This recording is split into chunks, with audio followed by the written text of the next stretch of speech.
नमस्कार ओडिशा। आज हूँ एप्रिल मास 1 तारिख बुधवार। आज दिन जाकर गुरुत्वपूर्ण खबर उपरे आसंतु नजर पकाइबा। भिडियोटी को शेष पर्यंत देखंतु। मात्र किछि समय मध्य जानि परिबे आज दिन संपूर्ण खबर। ता पूर्व चैनल नुआ थिले चैनल को सब्सक्राइब करी पाखरे थे बेल आइकन को ऑन करी रखंतु। परवर्ती खबर ओडिशा को आउ नहीं मा विपद। ओडिशा एबे प्राय मा मुक्त होइथिबा बोली एंटी नक्सल ऑपरेशन लागिथिबो पुलिस अधिकारी माने दाबी करछंती। राज्य में एबे मात्र हाथ गणति माओवादी रही एवं आउ बड़ विपद नथिबा कहा जायछि। एंटी नक्सल ऑपरेशन में एडीजी संजीव पंडा कहते जे माओवादी ने लक्ष्य साधन होइछि। सेमानको कथा अनुसार मोट 156 जन माओवादी को निपात गिरफ एवं आत्मसमर्पण करा जायछि। एथिरे 27 जन को निपात 9 जन को गिरफ और 78 जन ओडिशा रे आत्मसमर्पण करथिबा बेले 42 जन छत्तीसगढ़ रे आत्मसमर्पण करिसंती। 2025 मसीह राज्यर 9टी जिला माओ प्रभावित थिला, जहाकू 8टी जिला एबे संपूर्ण भावे माओमुक्त हो सारी।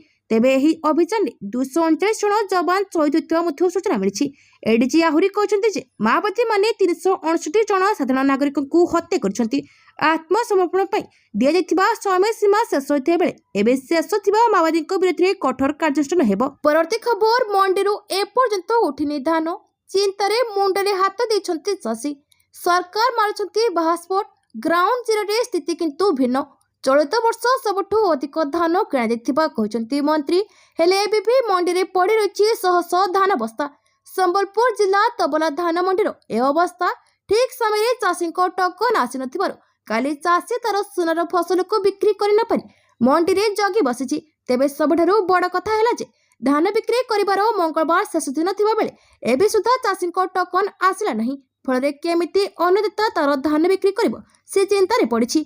वर्तमान रबी धान चाष जोरदार चलुवा बेले चाषी धान चाष करिवो कि खरीफ धान जगिवो ताकू नहीं चिंतार पड़ी। चलित वर्ष खरीफ धान संग्रह मंगलवार थिला शेष दिन, अर्थात मंगलवार पर आउ खरीफ धान बिक्री करि परिबेनी चाषी।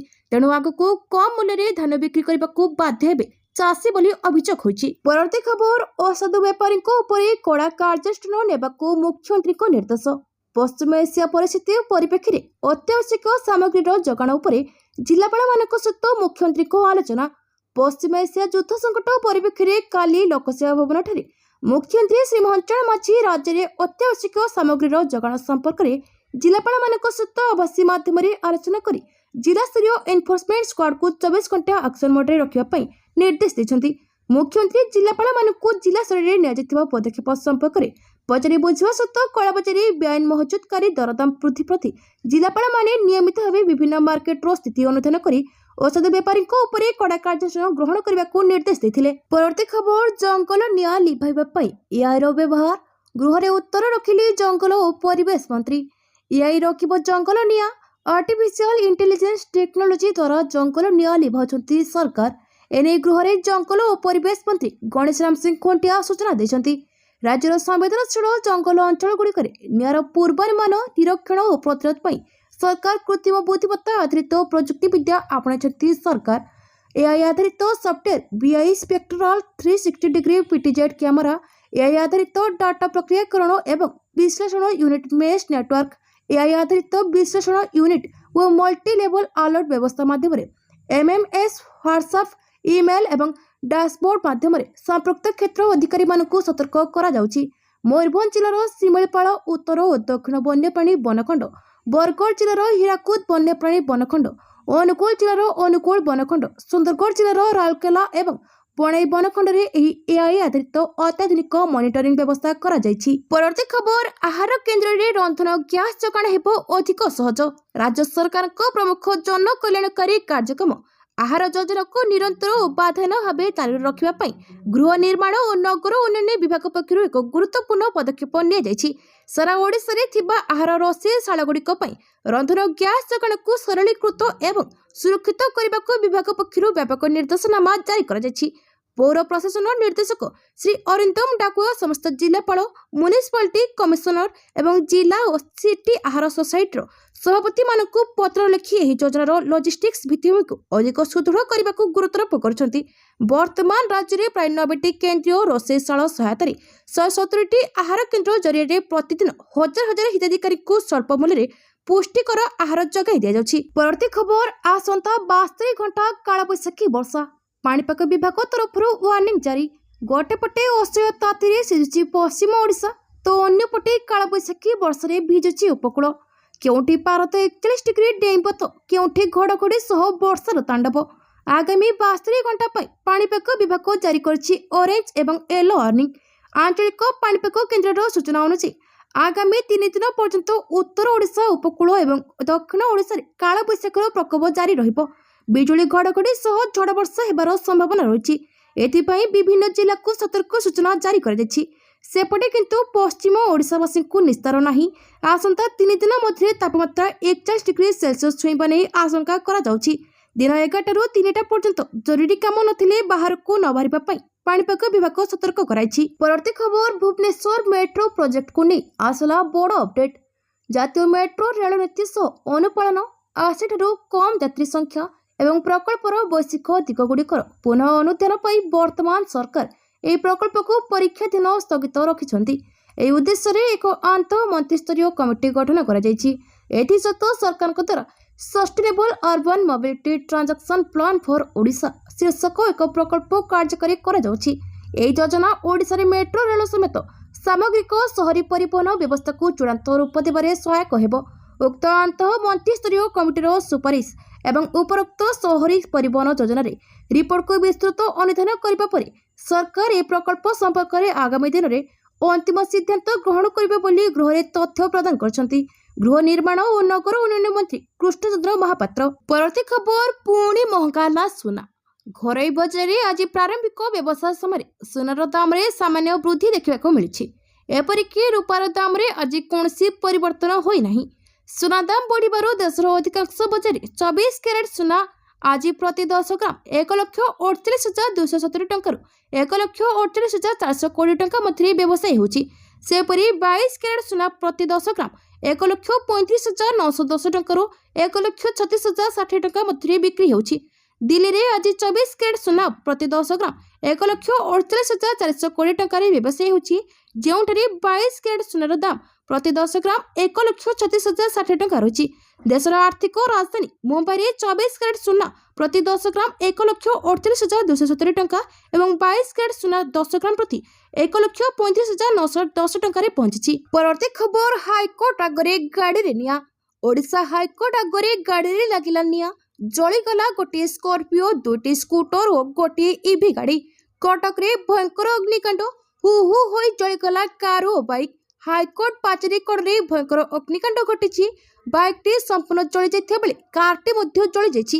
किपरि निया लागिला ताहा जणा पड़ी नाही, कारण अछि अस्पष्ट। सूचनायोग्य सोमवार बलांगीर सहर सागरपड़ा छकरे अग्निकांड घटिथिला। निया लागि 3टी दुकान छारकार होइथिला। उपजिलापाल ऑफिस निकटरे थिबा गोटे टायर दुकान सहित 2टी छोट दुकान जली पाउंस हो जाइथिला। अग्निकांडर कारण जणा पड़ी नाही। सकाल सकाल निया लगी जाइथिला। स्थानीय लोके खबर देवा परे अग्निशम बाहिनी आसी निया को आयत्त करथिला।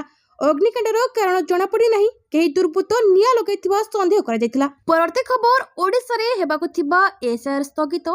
एसआर को ने राज्य मुख्य निर्वाचन अधिकारी मंगलवार एक बड़ सूचना देथिले। बुधवार ठारू ओडिसा रे हेबाकु थिबा एसआर को स्थगित करा जाइथिबा नि सीईओ सूचना दैछन्ति। विभिन्न राज्य रे निर्वाचन थिबारु एसआर स्थगित नहीं निष्पत्ति निया जाइथिबा सीईओ गणमाध्यम को प्रकाश करछन्ति। सूचना मुताबक भारत रे आगामी जनगणना 2027 रो प्रथम पर्याय अर्थात हाउस लिस्टिंग प्रक्रिया एप्रिल 1 2026 रु आरंभ हेबाकु थिला। एथर जनगणना प्रक्रिया रे अनेक बड़ परिवर्तन करा जाइछि। खबर अनुसार जनगणना समय रे दिया जाइथिबा तथ्य संपूर्ण गोपनीय रहिबो। यह मध्य आरटीआई एक्ट परिसरभुक्त हेबा नहीं। जनगणना समय रे दिया जाइथिबा तथ्य कोर्ट पाखरे मध्य प्रमाणपत्र भाव ग्रहण करा जिवनी। अधिकारी मध्य ए तथ्य को अन्यत्र व्यवहार करबा मना। प्रथम पर्याय 100 गणना 15 दिन चलिबो। तेबे चाहिले सेथिरे थिबा 33 प्रश्न जरिए उत्तर रखि परिबे। परवर्ती खबर सीएजी रिपोर्ट प्रकाश। ओडिशा खनि निगम लाभरे क्षति रे 8टी सरकारी संस्था। ओडिशा सरकारी संस्था को लाभ क्षति नै सीएजी रिपोर्ट प्रकाश। राज्य रे ओडिशा खनि निगम सबठारो लाभरे थिबा बेले ग्रिडको ओएसआरटीसी पई बढ़िला चिंता। 8टी सरकारी संस्था बुड़ाई देलेनी 9,449 कोटी टंका। 2022-23 आर्थिक वर्ष रे ओडिशार 29टी सरकारी संस्था मध्यरु 18टी संस्था लाभ करछन्ति। सेमानकर मोट लाभ 7,073 कोटी 21 लाख को वृद्धि पाइछि। पूर्व वर्ष यह 3,289 କୋଟି 86 ଲକ୍ଷ ହୋଇଥିଲା। ସବୁଠାରୁ ଅଧିକ ଲାଭ କରିଥିବା 5ଟି ସଂସ୍ଥା ଓଡ଼ିଶା ଖଣି ନିଗମ, ଓଡ଼ିଶା ଜଳ ବିଦ୍ୟୁତ ନିଗମ, ଓଡ଼ିଶା ପୋଲିସ ଗୃହ ନିର୍ମାଣ ଓ କଲ୍ୟାଣ ନିଗମ ଓ ଓଡ଼ିଶା ବନ ଉନ୍ନୟନ ନିଗମ। 7ଟି ସରକାରୀ ସଂସ୍ଥା 794 କୋଟି 98 ଲକ୍ଷର କ୍ଷତି ସହିଛନ୍ତି। ଏହି ମୋଟ କ୍ଷତିର ସିଂହଭାଗ କେବଳ 2ଟି ସଂସ୍ଥା ଯୋଗୁଁ ହୋଇଛି। ଗ୍ରିଡ୍କୋ ଓ ସର୍ବାଧିକ 788 କୋଟି 18 ଲକ୍ଷ କ୍ଷତି କରିଛି। ମୁଖ୍ୟତଃ ମହଙ୍ଗା ଦରରେ ବିଦ୍ୟୁତ୍ କିଣିବା ଯୋଗୁଁ ଏହି କ୍ଷତି ହୋଇଛି। OSRTC 10 କୋଟି 55 ଲକ୍ଷର କ୍ଷତି କରିଛି। ଟିକେଟ୍ କିମ୍ବା ପରିଚାଳନା ଆୟ କମିବା ଯୋଗୁଁ ଏହି କ୍ଷତି ହୋଇଛି। ପରବର୍ତ୍ତୀ ଖବର, ହାଇଦ୍ରାବାଦରେ LPG ଗ୍ୟାସ୍ କଳାବଜାରୀର ପର୍ଦ୍ଦାଫାଶ। ଶ୍ମଶାନରୁ 414 ସିଲିଣ୍ଡର ଜବତ। ବେଆଇନ ଭାବେ ଗଚ୍ଛିତ ରଖି କଳାବଜାରୀ କରାଯାଉଥିବା 414ଟି LPG ସିଲିଣ୍ଡରକୁ ପୋଲିସ ଜବତ କରିବା ସହ ଏହି ଘଟଣାରେ ସୋମବାର 10 ଜଣଙ୍କୁ ଗିରଫ କରିଛି। ଜବତ ହୋଇଥିବା ଏହି ଗ୍ୟାସ୍ ସିଲିଣ୍ଡର ଗୁଡ଼ିକ ଆନୁମାନିକ ମୂଲ୍ୟ ପ୍ରାୟ 21.88 ଲକ୍ଷ ଟଙ୍କା ହେବ ବୋଲି ଜଣାପଡ଼ିଛି। ଏହି ବେଆଇନ ଗ୍ୟାସ୍ କାରବାର ଏବଂ ସିଲିଣ୍ଡର ପରିବହନ ପାଇଁ ବ୍ୟବହୃତ ହେଉଥିବା ଏକାଧିକ ଗାଡ଼ିକୁ ମଧ୍ୟ ଅଧିକାରୀମାନେ ଜବତ କରିଛନ୍ତି। ପରବର୍ତ୍ତୀ ଖବର, ଇଣ୍ଡିଗୋର ନୂଆ CEO ହେଲେ ବ୍ରିଟିଶ ଏୟାରୱେଜର ପୂର୍ବତନ ମୁଖ୍ୟ ୱିଲିୟମ ୱାଲ୍ସ। ଇଣ୍ଡିଗୋର ନୂଆ CEO ହେଲେ ୱିଲିୟମ ୱାଲ୍ସ। ଇଣ୍ଡିଗୋର ମୂଳ company InterGlobe aviation limited British ଏୟାରୱେଜର ପୂର୍ବତନ ମୁଖ୍ୟ ୱିଲିୟମ ୱାଲ୍ସଙ୍କୁ ଏହାର ନୂତନ ମୁଖ୍ୟ କାର୍ଯ୍ୟନିର୍ବାହୀ ଅଧିକାରୀ ଭାବରେ ନିଯୁକ୍ତ କରିଛି। ଚଳିତ ମାସ ଆରମ୍ଭରେ ପିଟର ଏଲବର୍ଟ CEO ପଦରୁ ଇସ୍ତଫା ଦେବା ପରେ ଏହି ନିଯୁକ୍ତି ଘୋଷଣା କରାଯାଇଛି। ବିଶ୍ୱ ଆଭିଏସନ ଜଗତରେ ୱିଲି ନାମରେ ପରିଚିତ ୱାଲ୍ସଙ୍କ ପାଖରେ ଏହି କ୍ଷେତ୍ରରେ ଦଶନ୍ଧିରୁ ଅଧିକ ସମୟର ନେତୃତ୍ୱ ନେବାର ଅଭିଜ୍ଞତା ରହିଛି। ସେ ବର୍ତ୍ତମାନ ଇଣ୍ଟରନ୍ୟାସନାଲ ଏୟାର ଟ୍ରାନ୍ସପୋର୍ଟ ଆସୋସିଏସନର ମହାନିର୍ଦ୍ଦେଶକ ଭାବରେ କାର୍ଯ୍ୟ କରୁଛନ୍ତି। ତାଙ୍କର ଏହି କାର୍ଯ୍ୟକାଳ 31 ଜୁଲାଇ 2026ରେ ଶେଷ ହେବାକୁ ଯାଉଛି, ଯାହାପରେ ସେ 3 ଅଗଷ୍ଟ 2026 ସୁଦ୍ଧା ଇଣ୍ଡିଗୋର ଯୋଗ ଦେବାରେ କାର୍ଯ୍ୟକ୍ରମ ରହିଛି। ପୂର୍ବରୁ ସେ ବ୍ରିଟିଶ ଏୟାରୱେଜର CEO ଏବଂ ପରେ ଇଣ୍ଟରନ୍ୟାସନାଲ ଏୟାରଲାଇନ୍ସ ଗ୍ରୁପର CEO ଭାବରେ କାର୍ଯ୍ୟ କରିଛନ୍ତି। ପରବର୍ତ୍ତୀ ଖବର, ଆଜିଠାରୁ 14 ତାରିଖ ପର୍ଯ୍ୟନ୍ତ ପାଳନ ହେବ ଓଡ଼ିଆ ପକ୍ଷ 2026।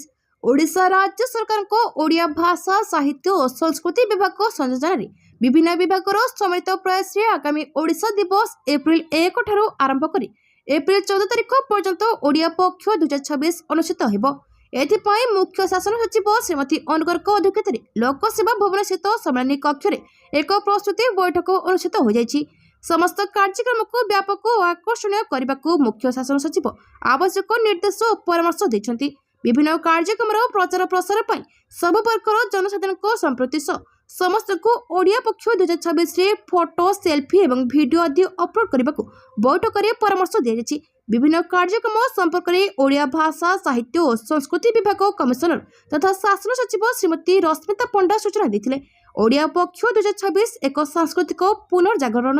ଓଡ଼ିଆ ପକ୍ଷ ପାଳନ ଏକ ଉତ୍ସବ ନୁହେଁ, ବରଂ ପ୍ରତିଟି ଓଡ଼ିଆ ପ୍ରାଣରେ ନିଜ ସ୍ୱାଭିମାନକୁ ଜୀବନ କରିବାର ଏକ ଅଭିଯାନ ଭାବେ ନେଇ ଉତ୍ସବକୁ ଆନନ୍ଦ ଉଲ୍ଲାସର ସହ ସମସ୍ତଙ୍କ ସମ୍ପୃକ୍ତିରେ ପାଳନ କରିବାକୁ ଓଡ଼ିଆ ଭାଷା, ସାହିତ୍ୟ ଓ ସଂସ୍କୃତି ବିଭାଗ ପକ୍ଷରୁ ଅନୁରୋଧ କରାଯାଇଛି। ପରବର୍ତ୍ତୀ ଖବର, ଗ୍ୟାସ୍ କଳାବଜାରୀ ବିରୋଧରେ ଚଢ଼ାଉ, 38 ସିଲିଣ୍ଡର ଜବତ, କୋଠା ସିଲ୍।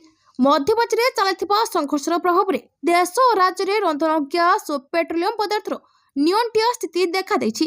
ଏହାର ସୁଯୋଗ ନେଇ କେତେକ ଅସାଧୁ ବ୍ୟବସାୟୀ କଳାବଜାରୀ କରୁଥିବା ଅଭିଯୋଗ ମିଳିଛି। ଏହାକୁ ରୋକିବା ପାଇଁ ପ୍ରଶାସନ ପକ୍ଷରୁ କଠୋର ପଦକ୍ଷେପ ଗ୍ରହଣ କରାଯାଇଛି। ନବରଙ୍ଗପୁର ଜିଲ୍ଲା ପ୍ରଶାସନ ପକ୍ଷରୁ ଉମରକୋଟ ସହର ବିଭିନ୍ନ ସ୍ଥାନରେ ଚଢ଼ାଉ କରାଯାଇଥିଲା। ସହରର କିଛି ହୋଟେଲ ଓ ଘରେ ତଲାସି ଚାଲିଥିବା ବେଳେ 29ଟି ଘରୋଇ ଓ 9ଟି ବ୍ୟବସାୟିକ ଖାଲି ସିଲିଣ୍ଡର ଜବତ କରାଯାଇଛି। ସୂଚନା ଅନୁସାରେ ଆମେରିକା ଓ ଇରାନ ମଧ୍ୟରେ ଚାଲିଥିବା ତନାତନି ଯୋଗୁଁ ଭାରତକୁ ଗ୍ୟାସ୍ ଯୋଗାଣ ପ୍ରଭାବିତ ହୋଇଛି। ଏହାକୁ ଲକ୍ଷ୍ୟ କରି କିଛି ବ୍ୟବସାୟୀ ଅବୈଧ ଭାବେ ସିଲିଣ୍ଡର ସଂଗ୍ରହ କରି ଉଚ୍ଚ ଦାମରେ ବିକ୍ରି କରୁଥିବା ଅଭିଯୋଗ ରହିଛି। ପ୍ରଶାସନ ପକ୍ଷରୁ କୁହାଯାଇଛି ଯେ ଯେଉଁ ବ୍ୟକ୍ତିମାନଙ୍କ ଠାରୁ ସିଲିଣ୍ଡର ଜବତ କରାଯାଇଛି ସେମାନେ ଯଦି ଉପଯୁକ୍ତ ପ୍ରମାଣପତ୍ର ଦେଖାଇବେ ତେବେ ସେଗୁଡ଼ିକୁ ଫେରାଇ ଦିଆଯିବ। ପରବର୍ତ୍ତୀ ଖବର, ବେଆଇନ ବାଲି ଚାଲାଣ ମାମଲାରେ ହାଇକୋର୍ଟଙ୍କ ଗୁରୁତ୍ୱପୂର୍ଣ୍ଣ ରାୟ। ମୋଟରଯାନ ଆଇନରେ କାର୍ଯ୍ୟାନୁଷ୍ଠାନ ମନା। ଗାଡ଼ିର ଫିଟନେସ୍ ସାର୍ଟିଫିକେଟ୍ ଠିକ୍ ରହିଛି। ଗାଡ଼ି ଚାଲିଲା ବେଳେ କୌଣସି ପ୍ରକାର ବେଆଇନ କାର୍ଯ୍ୟ ବା କାହାରି ଜୀବନ ପ୍ରତି ବିପଦ ସୃଷ୍ଟି କରେ ନାହିଁ। ତେଣୁ କେବଳ ବେଆଇନ ବାଲି ଚାଲାଣ ଅଭିଯୋଗରେ ଏହିଭଳି ଗାଡ଼ିଗୁଡ଼ିକର ମୋଟରଯାନ ଆଇନରେ ପଞ୍ଜୀକରଣ ପ୍ରମାଣପତ୍ର ନିଲମ୍ବନ କରାଯାଇପାରିବ ନାହିଁ ବୋଲି ହାଇକୋର୍ଟ ଏକ ଗୁରୁତ୍ୱପୂର୍ଣ୍ଣ ରାୟରେ କହିଛନ୍ତି।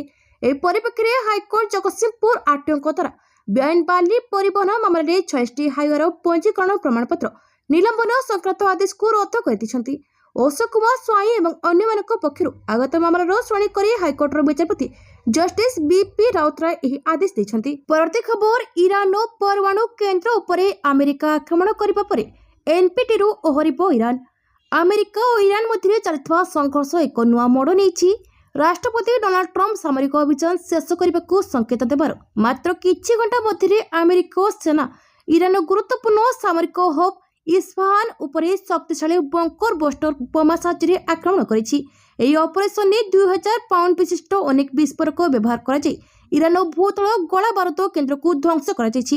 ଏହି ଆକ୍ରମଣର ଏକ ଭିଡିଓ ଟ୍ରମ୍ପ ନିଜର ସୋସିଆଲ ମିଡିଆ ପ୍ଲାଟଫର୍ମ ଟ୍ରୁଥ ସୋସିଆଲରେ ମଧ୍ୟ ସେୟାର କରିଛନ୍ତି। ରିପୋର୍ଟ ଅନୁଯାୟୀ ଇରାନ ତାର ପ୍ରାୟ 540 କିଲୋଗ୍ରାମ ସମୃଦ୍ଧ ୟୁରାନିୟମ୍ ଏହି ଭୂତଳ କେନ୍ଦ୍ରକୁ ସ୍ଥାନାନ୍ତର କରିଥିଲା, ଯାହାକୁ ନଷ୍ଟ କରିବା ଆମେରିକାର ମୁଖ୍ୟ ଲକ୍ଷ୍ୟ ଥିଲା। ଭିଡିଓରେ ଏକାଧିକ ବିସ୍ଫୋରଣ ପରେ ଆକାଶରେ ଧୂଆଁର ଆସ୍ତରଣ ଦେଖିବାକୁ ମିଳିଛି, ଯାହା ସେଠାରେ ଗଚ୍ଛିତ ଥିବା ବିସ୍ଫୋରକର ବିନାଶକୁ ସୂଚାଉଛି। ପରବର୍ତ୍ତୀ ଖବର, ନାଳନ୍ଦାର ଶୀତଳା ମାତା ମନ୍ଦିରରେ ଦଳ ଚକଟା, 8 ଜଣଙ୍କ ମୃତ୍ୟୁ, ଏସ୍ଏଚ୍ଓ ନିଲମ୍ବିତ। ବିହାରର ନାଳନ୍ଦା ଜିଲ୍ଲାରେ ଏକ ଅଭାବନୀୟ ତଥା ମର୍ମନ୍ତୁଦ ଘଟଣା ଘଟିଛି। ମଙ୍ଗଳବାର ଦିନ ମଘାରା ଗାଁର ଶୀତଳା ମାତା ମନ୍ଦିରରେ ଦଳଚକଟା ହୋଇ 8 ଜଣ ମହିଳାଙ୍କର ମୃତ୍ୟୁ ଘଟିଥିବା ବେଳେ ଅନେକ ଲୋକ ଆହତ ହୋଇଛନ୍ତି। ସ୍ୱତନ୍ତ୍ର ପୂଜାର୍ଚ୍ଚନା ପାଇଁ ମନ୍ଦିରରେ ପ୍ରବଳ ଜନଗହଳି ହୋଇଥିଲା। ଭିଡ଼ ବଢ଼ିବା ସହ ପରିସ୍ଥିତି ଅଣାୟତ୍ତ ହୋଇପଡ଼ିଥିଲା ଏବଂ ଭୟଭୀତ ଅବସ୍ଥାରେ ଏହି ଦଳଚକଟା ସୃଷ୍ଟି ହୋଇଥିଲା। ସୁରକ୍ଷା ବ୍ୟବସ୍ଥାରେ ବ୍ୟାପକ ତ୍ରୁଟି ଥିବା ପ୍ରାଥମିକ ତଦନ୍ତରୁ ଜଣାପଡ଼ିବା ପରେ ନାଳନ୍ଦା ଆରକ୍ଷୀ ଅଧୀକ୍ଷକ ଭରତ ସୋନି କାର୍ଯ୍ୟରେ ଅବହେଳା ପାଇଁ ଦୀପନଗର ଥାନା ଅଧିକାରୀ ରାଜମଣିଙ୍କୁ ତୁରନ୍ତ ନିଲମ୍ବିତ କରିଛନ୍ତି। ଏହା ସହ ଅନ୍ୟ 4 ଜଣ ପୋଲିସ କର୍ମଚାରୀଙ୍କୁ ମଧ୍ୟ କାର୍ଯ୍ୟରେ ଅବହେଳା ପାଇଁ ନିଲମ୍ବନ କରାଯାଇଛି। ପ୍ରାଥମିକ ରିପୋର୍ଟ ଅନୁଯାୟୀ ଭିଡ଼ ନିୟନ୍ତ୍ରଣ ପାଇଁ ମନ୍ଦିର ପରିସରରେ କେବଳ ଜଣେ ମାତ୍ର ଚୌକିଦାର ନିୟୋଜିତ ଥିଲେ ଏବଂ ଭିଡ଼ ବଢ଼ିବା ସମ୍ପର୍କରେ ବରିଷ୍ଠ ଅଧିକାରୀଙ୍କୁ ଠିକ୍ ସମୟରେ ସୂଚନା ଦିଆଯାଇନଥିଲା। ପରବର୍ତ୍ତୀ ଖବର, ହାତୀ ଆକ୍ରମଣରେ ଗଲାଣି 443 ଜଣଙ୍କ ଜୀବନ, ଗଣେଶ ରାମ ସିଂ ଖୁଣ୍ଟିଆ। ହାତୀ ମଣିଷ ଲଢ଼େଇରେ ଗଡ଼ୁଛି ମଣିଷ ମୁଣ୍ଡ, ବିଧାନସଭାରେ ସାମ୍ନାକୁ ଆସିଛି ଚକିତ କଲା ଭଳି ତଥ୍ୟ। ଗତ 3 ବର୍ଷରେ ହାତୀ ଆକ୍ରମଣରେ ଗଲାଣି 443 ଜଣଙ୍କ ଜୀବନ। 51ଟି ବନଖଣ୍ଡରେ ଏହି ମୃତ୍ୟୁ ସଂଖ୍ୟା ସାମ୍ନାକୁ ଆସିଛି। ସେପରି 5587ଟି ଘର ଆଂଶିକ ଭାଙ୍ଗିଥିବା ବେଳେ 1050 ଘର ସମ୍ପୂର୍ଣ୍ଣ ନଷ୍ଟ ହୋଇଛି। ସେହିପରି 47,499.12 ଏକର ଫସଲ ନଷ୍ଟ ହୋଇଛି।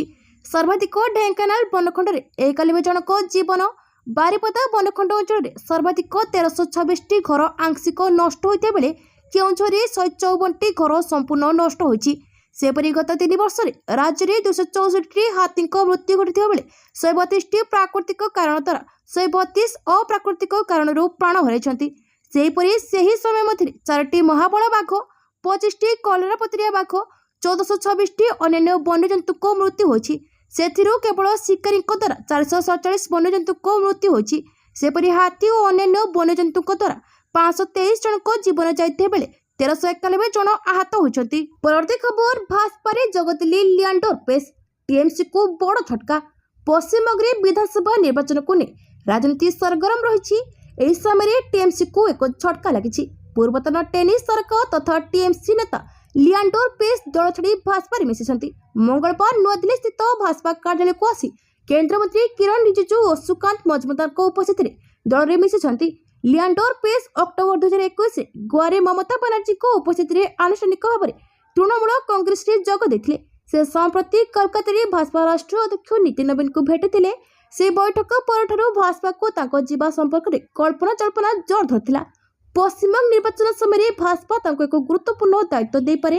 2020ରେ ବୃତ୍ତିଗତ ଟେନିସ୍ରୁ ଅବସର ନେବା ପରେ ଲିଆଣ୍ଡର ପେସ୍ ରାଜନୀତିରେ ପ୍ରବେଶ କରିଥିଲେ। ସେ ଗୋଆ ନିର୍ବାଚନ ପୂର୍ବରୁ ଟିଏମସିରେ ଯୋଗ ଦେଇଥିଲେ। ଗୋଆ ବିଧାନସଭା ନିର୍ବାଚନ ସମୟରେ ସେ ଟିଏମସି ପାଇଁ ପ୍ରଚାର କରିଥିଲେ, କିନ୍ତୁ ପରବର୍ତ୍ତୀ ସମୟରେ ସେ ରାଜନୈତିକ ମଞ୍ଚରୁ ଅନୁପସ୍ଥିତ ରହିଥିଲେ। ପରବର୍ତ୍ତୀ ଖବର, ଏପ୍ରିଲ 1ରୁ ବଦଳିବ ନନ୍ଦନକାନନର ସମୟ ନିର୍ଘଣ୍ଟ, ସପ୍ତାହର ପ୍ରତି ସୋମବାର ବନ୍ଦ ରହିବ ଉଭୟ ଉଦ୍ୟାନ। ଏପ୍ରିଲ 1ରୁ ବଦଳିବ ନନ୍ଦନକାନନ କିମ୍ବା ପ୍ରାଣୀ ଉଦ୍ୟାନର ବୁଲିବାର ସମୟ। ନନ୍ଦନକାନନ ପ୍ରାଣୀ ଉଦ୍ୟାନକୁ ରାଜ୍ୟ ତଥା ରାଜ୍ୟ ବାହାରୁ ବୁଲିବାକୁ ଆସୁଥିବା ପର୍ଯ୍ୟଟକଙ୍କ ପାଇଁ ସମୟ ନିର୍ଘଣ୍ଟ ବଦଳିବା ନେଇ ସୂଚନା ରହିଛି। ଏପ୍ରିଲ 1ରୁ ସକାଳ 7:30ରୁ ଖୋଲି ସନ୍ଧ୍ୟା 5:30 ପର୍ଯ୍ୟନ୍ତ ଖୋଲା ରହିବ। ଏନେଇ ନନ୍ଦନକାନନ ଉପନିର୍ଦ୍ଦେଶକଙ୍କ କାର୍ଯ୍ୟାଳୟରୁ ସୂଚନା ମିଳିଛି। ତେବେ ଏହି ନିୟମ 2026 ସେପ୍ଟେମ୍ବର 30 ପର୍ଯ୍ୟନ୍ତ ଲାଗୁ ରହିବ। ଏହା ସହିତ ପୂର୍ବ ଭଳି ସପ୍ତାହର ପ୍ରତି ସୋମବାର ଉଭୟ ଉଦ୍ୟାନ ବନ୍ଦ ରହିବ। ପରବର୍ତ୍ତୀ ଖବର, ବଡ଼ ଘୋଷଣା, ବଡ଼ ପ୍ରଚାର, ଦାୟିତ୍ୱ ଶୂନ୍ୟ, ସରକାରକୁ ରାହୁଲଙ୍କ ସମାଲୋଚନା। ପୂର୍ବତନ କଂଗ୍ରେସ ଅଧ୍ୟକ୍ଷ ରାହୁଲ ଗାନ୍ଧୀ ପ୍ରଧାନମନ୍ତ୍ରୀ ମୋଦି ଏବଂ ରାଜ୍ୟ ସରକାରଙ୍କ ଉପରେ କଠୋର ଆକ୍ରମଣ କରିଛନ୍ତି। ସଂସଦ କାର୍ଯ୍ୟକାଳ ମଧ୍ୟରେ ସେ ସ୍ମାର୍ଟ ସିଟି ପ୍ରକଳ୍ପକୁ ନେଇ ସରକାରଙ୍କୁ ଆକ୍ରମଣ କରିଥିଲେ। ସେ କହିଥିଲେ ଯେ ଯଦି ଏକ ସହର ଏହାର ନାଗରିକଙ୍କୁ ମୌଳିକ ସମ୍ମାନ, ସ୍ୱଚ୍ଛ ପାଣି, ସ୍ୱଚ୍ଛ ବାୟୁ ଏବଂ ସୁରକ୍ଷା ପ୍ରଦାନ କରିବାରେ ବିଫଳ ହୁଏ ତେବେ ସେ ସ୍ମାର୍ଟ ହୋଇପାରିବ ନାହିଁ। ସେ ଆହୁରି ମଧ୍ୟ କହିଥିଲେ ଯେ ଆପଣଙ୍କୁ ମୋଦି ସରକାରଙ୍କ ସ୍ମାର୍ଟ ସିଟି ମିଶନ ମନେ ରଖିବାକୁ ପଡ଼ିବ, ଯାହାକୁ ପ୍ରଧାନମନ୍ତ୍ରୀ କେବେ ପ୍ରଶଂସା କରି ଥକି ନାହାନ୍ତି। ବର୍ତ୍ତମାନ ପ୍ରକଳ୍ପ ଶେଷ ହେବାକୁ ଯାଉଛି କିନ୍ତୁ ଫଳାଫଳ ଶୂନ୍ୟ। ରାହୁଲ ଗାନ୍ଧୀ କହିଛନ୍ତି ଯେ ସେ ସଂସଦରେ ସରକାରଙ୍କୁ ଏହାର ପ୍ରକୃତ ଫଳାଫଳର ହିସାବ ମାଗିଥିଲେ। ଯେଉଁ ସତ୍ୟ ପ୍ରକାଶ ପାଇଛି ତାହା କେବଳ ଏକ ପ୍ରତାରଣା। ଏହି ଯୋଜନା କେବେ ବି ସମଗ୍ର ସହରକୁ ବିକାଶ କରିବା ପାଇଁ ଉଦ୍ଦିଷ୍ଟ ନଥିଲା। ସରକାରଙ୍କୁ ଏକ ସମ୍ପୂର୍ଣ୍ଣ ପରିବର୍ତ୍ତନ ରୂପ ଦେଇ ଦେଶକୁ ଏକ ଅଧା ଯୋଜନା ବିକ୍ରୟ କରିବାର ଅଭିଯୋଗ ଆଣିଥିଲେ। ସେ କହିଥିଲେ ଯେ ସେ ସରକାରଙ୍କୁ ପଚାରିଥିଲେ ଯେ ସ୍ମାର୍ଟ ସିଟି କ'ଣ ଏବଂ ସଫଳତା ନିର୍ଣ୍ଣୟ କରିବାର ଆଧାର କ'ଣ, କେତେ ସହର ପ୍ରକୃତରେ ପରିବର୍ତ୍ତନ ହୋଇଛି ଏବଂ ଲୋକଙ୍କ ଜୀବନରେ କ'ଣ ବାସ୍ତବ ପରିବର୍ତ୍ତନ ଆସିଛି। ସେ ଦାବି କରିଥିଲେ ଯେ ଏହି ପ୍ରଶ୍ନଗୁଡ଼ିକର ସରକାରଙ୍କଠାରୁ ତାଙ୍କୁ କୌଣସି ସ୍ପଷ୍ଟ ଉତ୍ତର ମିଳିପାରିନଥିଲା। ପରବର୍ତ୍ତୀ ଖବର, ବାଂଲାଦେଶରେ IPL ପ୍ରସାରଣ ବନ୍ଦ। ବାଂଲାଦେଶରେ ଟି ସ୍ପୋର୍ଟସ ଚ୍ୟାନେଲ ସହିତ ଜିଓ ଷ୍ଟାରର ଚୁକ୍ତି ବାତିଲ। ଚଳିତ ବର୍ଷ ବାଂଲାଦେଶରେ IPL କ୍ରିକେଟ ଟିଭିରେ ପ୍ରସାରଣ ହେବ ନାହିଁ। ସୂଚନା ଅନୁସାରେ ବାଂଲାଦେଶରେ ଟି ସ୍ପୋର୍ଟସ ଚ୍ୟାନେଲ IPL ମ୍ୟାଚର ପ୍ରସାରଣ କରିବାର ଥିଲା, ମାତ୍ର ବକେୟା ଅର୍ଥ ଦେଇନଥିବାରୁ ଟି ସ୍ପୋର୍ଟସ ସହ IPL ପ୍ରସାରଣ ଅଧିକାର ପାଇଥିବା ଜିଓ ଷ୍ଟାର ଚୁକ୍ତିକୁ ବାତିଲ କରିଦେଇଛି। ସୂଚନାଯୋଗ୍ୟ, ବାଂଲାଦେଶର ମୁସ୍ତାଫିଜୁର ରେହମାନକୁ BCCI ନିର୍ଦ୍ଦେଶର IPL ବାଦ ଦିଆଯାଇଥିଲା। ଏହାପରେ ଭାରତ ଏବଂ ବାଂଲାଦେଶ ମଧ୍ୟରେ ବିବାଦ ଆରମ୍ଭ ହୋଇଥିଲା। ଏହା ସହିତ ଟି20 ବିଶ୍ୱକପ୍ରେ ଖେଳିବାକୁ ଭାରତ ନ ଆସିବା ଜିତରେ ବାଂଲାଦେଶ ବିଶ୍ୱକପ୍ରୁ ଓହରି ଯାଇଥିଲା। ଏହାପରେ ବାଂଲାଦେଶରେ IPL ପ୍ରସାରଣ ହେବ ନାହିଁ ବୋଲି ସେଠାକାର ସରକାର ଘୋଷଣା କରିଥିଲେ, କିନ୍ତୁ ନିକଟରେ IPL ପ୍ରସାରଣ ଉପରୁ କଟକଣା ଉଠାଇବା ପାଇଁ ବାଂଲାଦେଶ ସରକାର ବିଚାର କରୁଥିଲେ। ପରବର୍ତ୍ତୀ ଖବର, 54 ବର୍ଷ ପରେ ଚନ୍ଦ୍ର ଅଭିମୁଖୀ ମଣିଷ। ଏପ୍ରିଲ 1ରେ ଇତିହାସ ରଚିବ ନାସାର ଆର୍ଟେମିସ 2 ମିଶନ। ମହାକାଶ ବିଜ୍ଞାନ ଇତିହାସରେ ଏକ ନୂଆ ଅଧ୍ୟାୟ ଯୋଡ଼ିବାକୁ ଯାଉଛି। ଆମେରିକାର ମହାକାଶ ଗବେଷଣା ସଂସ୍ଥା ନାସା ଦୀର୍ଘ 54 ବର୍ଷର ଅପେକ୍ଷା ପରେ ପୁଣି ଥରେ ମାନବ ଜାତି ଚନ୍ଦ୍ରର ନିକଟତର ହେବାକୁ ଯାଉଛି। ନାସା ପକ୍ଷରୁ ଏହାର ବହୁ ପ୍ରତୀକ୍ଷିତ ଆର୍ଟେମିସ 2 ମିଶନର ଶୁଭାରମ୍ଭ 2026 ଏପ୍ରିଲ 1 ଅର୍ଥାତ୍ ଆଜି ହେବାକୁ ଯାଉଛି। ଏହି ମିଶନ ଜରିଆରେ 4 ଜଣ ମହାକାଶଚାରୀ ଚନ୍ଦ୍ରର ଚାରିପଟେ ବୁଲି ପୃଥିବୀକୁ ଫେରିବେ। ଶେଷଥର ପାଇଁ 1972 ମସିହାରେ ଆପୋଲୋ 17 ମିଶନ ଜରିଆରେ ମଣିଷ ଚନ୍ଦ୍ର ପୃଷ୍ଠରେ ପାଦ ରଖିଥିଲେ। ଆର୍ଟେମିସ 2 ହେଉଛି ନାସାର ଏକ ଅଭିନବ ମାନବଯୁକ୍ତ ପରୀକ୍ଷଣ ମିଶନ। ଏଥିରେ ମହାକାଶଚାରୀମାନେ ଚନ୍ଦ୍ର ପୃଷ୍ଠରେ ଅବତରଣ କରିବେ ନାହିଁ, ବରଂ ଚନ୍ଦ୍ରର ଚାରିପଟେ ପରିକ୍ରମା କରି ଫେରିବେ। ଏହି ଯାତ୍ରା ପାଇଁ ନାସା ପୃଥିବୀର ସବୁଠାରୁ ଶକ୍ତିଶାଳୀ ରକେଟ SLS ବ୍ୟବହାର କରୁଛି, ଯାହା ଓରିଅନ୍ କ୍ୟାପସୁଲକୁ ମହାକାଶକୁ ନେଇଯିବ। ଏହି ସମ୍ପୂର୍ଣ୍ଣ ମିଶନଟି ପ୍ରାୟ 10 ଦିନର ହେବ। ଏହି ସମୟ ମଧ୍ୟରେ ଓରିଅନ୍ କ୍ୟାପସୁଲର ଲାଇଫ୍ ସପୋର୍ଟ ସିଷ୍ଟମ, ନେଭିଗେସନ, ଯୋଗାଯୋଗ ଏବଂ ହିଟ୍ ସିଲ୍ଡର କାର୍ଯ୍ୟଦକ୍ଷତା ପରୀକ୍ଷା କରାଯିବ। ଏହା ସଫଳ ହେଲେ ଆଗାମୀ ଦିନରେ ଚନ୍ଦ୍ରର ସ୍ଥାୟୀ ବସତି ସ୍ଥାପନ ପାଇଁ ପଥ ପରିଷ୍କାର ହେବ। ପରବର୍ତ୍ତୀ ଖବର, ବିଜୁ ବାବୁଙ୍କୁ ଅପମାନ ଚଳିବ ନାହିଁ। ଏକ ହେଲେ ବିଜେଡି ଓ କଂଗ୍ରେସ, କମ୍ପିଲା ଗୃହ। ବିଜୁ ବାବୁଙ୍କୁ ଅପମାନ ଚଳିବ ନାହିଁ। ବିଜେପି ସାଂସଦ ନିଶିକାନ୍ତ ଦୁବେଙ୍କ ବୟାନକୁ ନେଇ ବିଧାନସଭାରେ ଝଡ଼। ମଙ୍ଗଳବାର ବି ଧୋଇଗଲା ପ୍ରଶ୍ନକାଳ। ଏସିବି ଅଗ୍ନିକାଣ୍ଡ ତାତି ପରେ ବିଜୁ ବାବୁଙ୍କୁ ଅପମାନ ତାତିରେ କମ୍ପିଲା ଗୃହ। ଏକ ହୋଇ ପ୍ରତିବାଦ କଲେ ବିଜେଡି ଓ କଂଗ୍ରେସ ବିଧାୟକ। ବାଚସ୍ପତିଙ୍କ ପୋଡିୟମ ତଳେ ବିରୋଧୀ MLAଙ୍କ ବିରୋଧରେ ପ୍ରଦର୍ଶନ। ବିଜୁ ବାବୁଙ୍କୁ ଅପମାନ ଚଳିବ ନାହିଁ।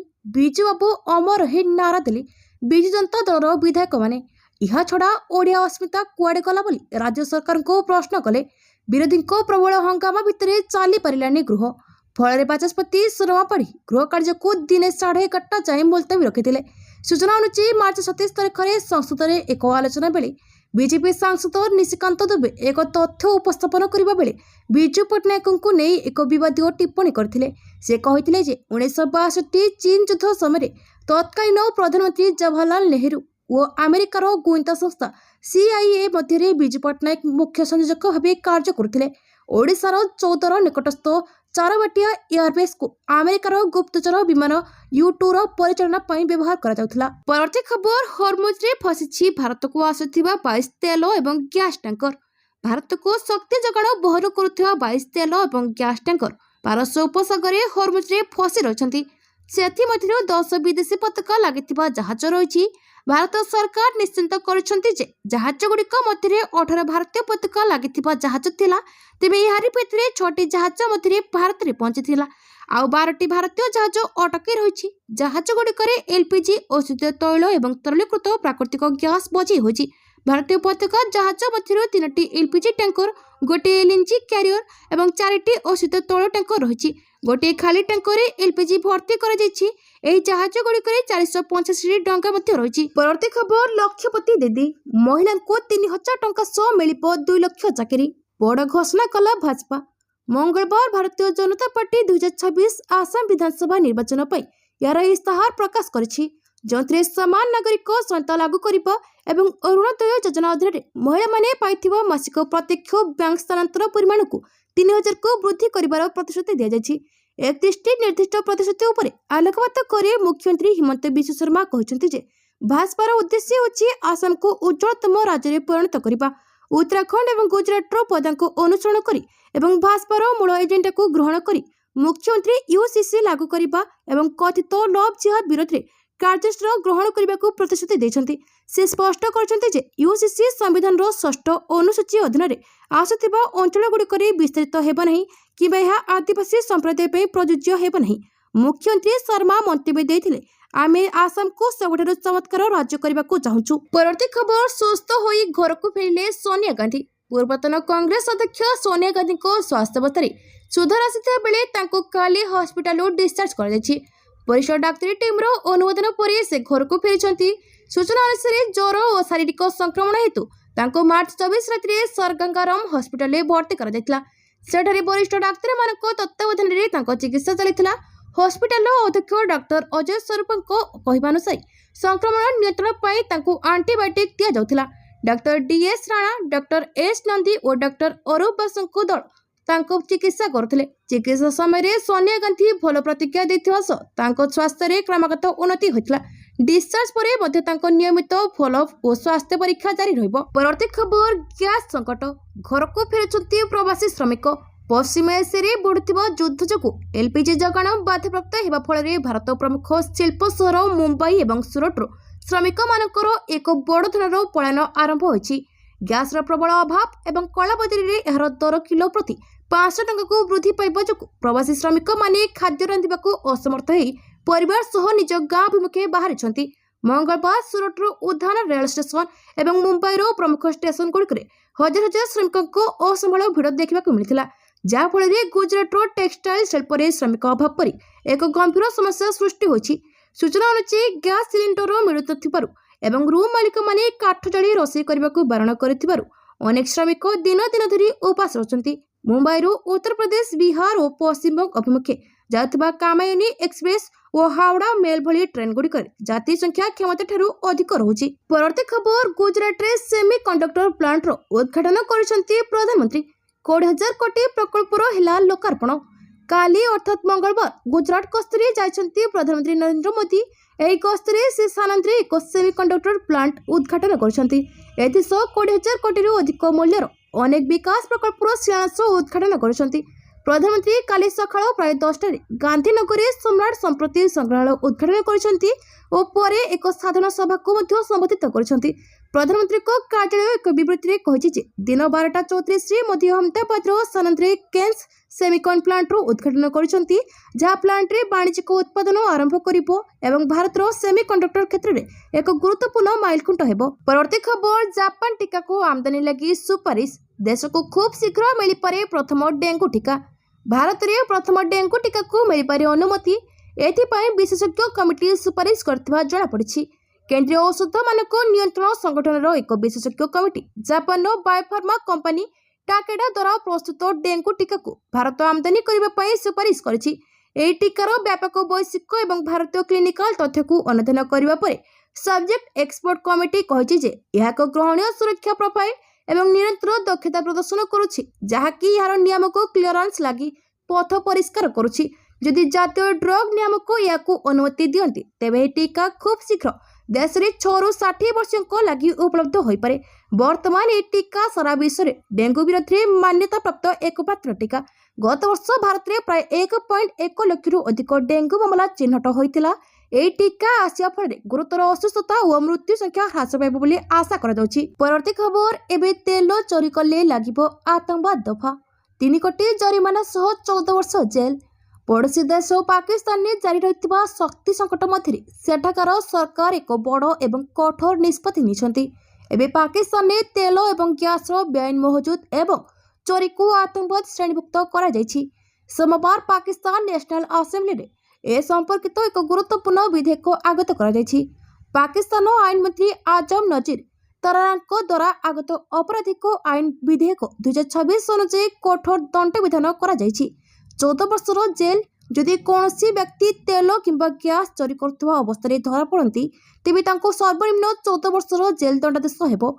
जरिमाना चोरी क्षेत्र में अभियुक्तों उपरे 3 कोटी टंका पर्यंत जरिमाना लागू कर जाय परिबो। परवर्ती खबर आसाम विधानसभा निर्वाचन पर बीजेपी संकल्प पत्र जारी। आसाम प्रदेश भारतीय जनता पार्टी मंगलवार सकाळे पार्टी मुख्यालय अटल बिहारी वाजपेयी भवन में विधानसभा निर्वाचन पर संकल्प पत्र जारी करछि। एही संकल्प पत्रर औपचारिक उन्मोचन केंद्रीय अर्थमंत्री निर्मला सीतारमण करथिले।